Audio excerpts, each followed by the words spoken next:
Neurologic. This book ends just as it begins with a discussion of women suffering from blindness.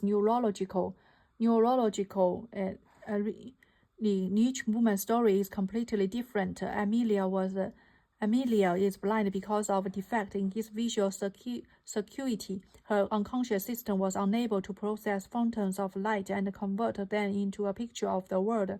In contrast, Evelyn's visual pathway was intact. She was blind because her conscious system was unable to recognize it.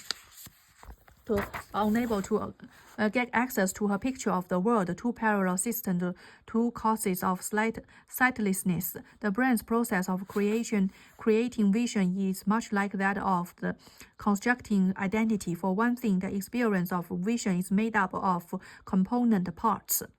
The experience of vision is made up of component parts: distance, shape, color, size, and speed. They are all calculated by different parts of the brain and therefore have to be fused with ultimate precision. Similarly, the experience of selfhood has components parts: autobiological memory, feelings, sensation, control over our thoughts and behavior. These are also managed by different brain regions, and yet they ultimately coalesce to create one unified experience of the world. Vision and identity also depend on the cooperation of our two fundamental systems in the brain. Without the unconscious visual system, we are blind because the brain cannot process light into images. Identity also depend on the cooperation of our two fundamental systems in the brain. Without the unconscious visual system, we are blind because the brain cannot process light into images. On the other hand, without the conscious visual system, we cannot experience our surroundings, only detect them unwittingly through blind sight. So too, identity is dependent on both systems. The conscious system is what allows us to experience selfhood. The conscious system is what allows us to experience selfhood. Pain and pleasure happen to us. If we have intentions to act, willful control over our minds and bodies, the conscious system allows us to live out our narrative that the brain created.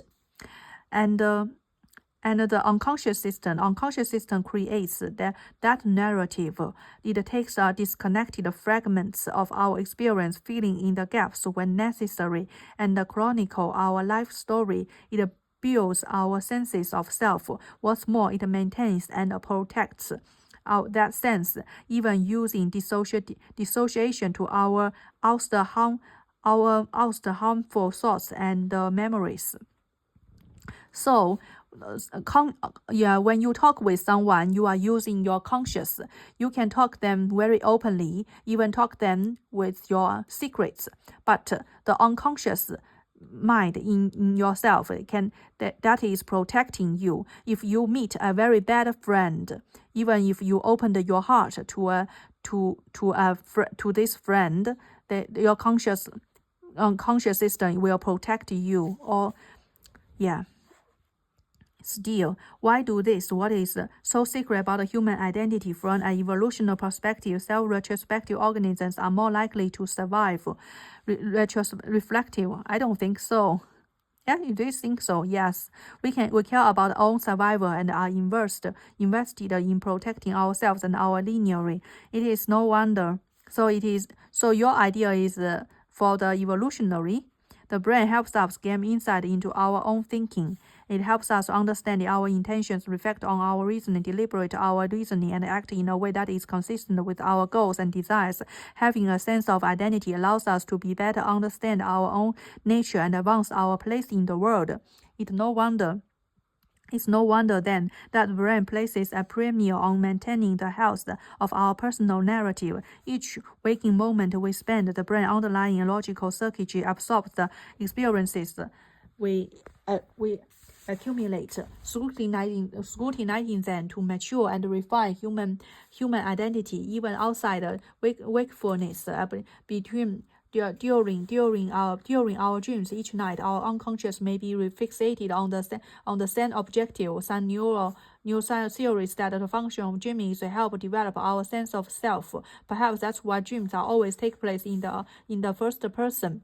Dreams rehearse the feeling of being in the action, observing it firsthand, and being the protagonist in a story. Dreams may be a crucial part of developing our sense of self, even in those who are born blind. The idea of representing the brain are two parallel systems.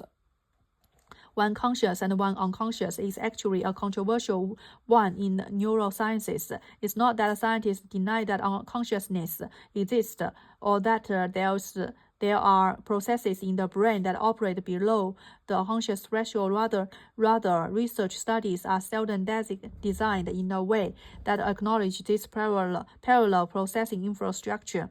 Research studies are seldom designed in a way that acknowledges this parallel processing infrastructure. Rarely do scientists use their research to elucidate the interaction of brain's two systems of behavior control. It may be that we believe that consciousness is not a concept for translating into rigorous quantitative analysis, that it may be difficult to investigate, but neuroscience is as in need of big picture, system-oriented studies of the brain as it is for insight into the minute structure of one enzyme in a single neuron. Perhaps the reason for avoiding the question of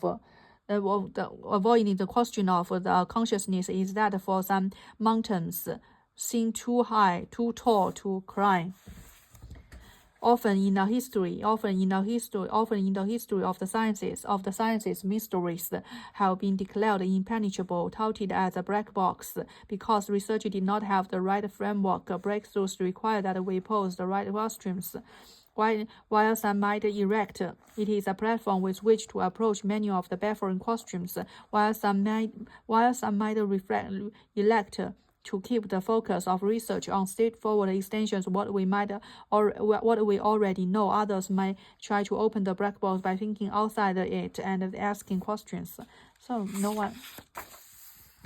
As the study of the brain moves forward, let's continue to journey into a black box using our collective ideas, finding the points at which patterns of thoughts and behavior meet the mechanisms of neuroscience. Evidence is now up for us to fill in the gaps.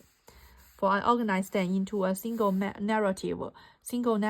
As the study of the brain moves forward, let's continue to journey into a black box using our collective ideas. It's now for others to fill in the gaps.